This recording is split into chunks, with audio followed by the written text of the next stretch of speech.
Ayun mga kaakay, no?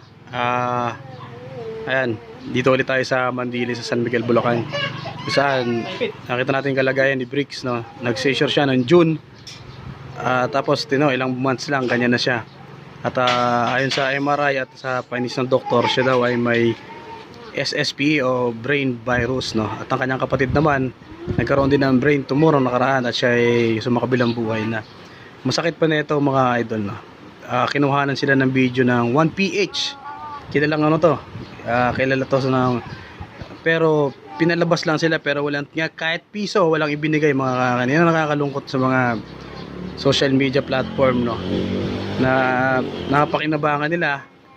Lumalaki yung views nila sa YouTube saka sa mga ibang sokmed nila, pero pagdating na ng ano, pinakalimutan na nila yung nahihingi nila ng video, no, at naisa publiko pa nila yung ano ng bata. Yan, sana sa mga tutulong mga kakailalagay ko yung GCash number ng pamilya. At siya nga ay tulad nga ng sinabi ko ng kanyang nanay ay may taning na 1 to 2 years na lang itatagal sa mundo, no. Masakit na bilang magulang yon. At sana tulungan natin sila mga kakakin, no.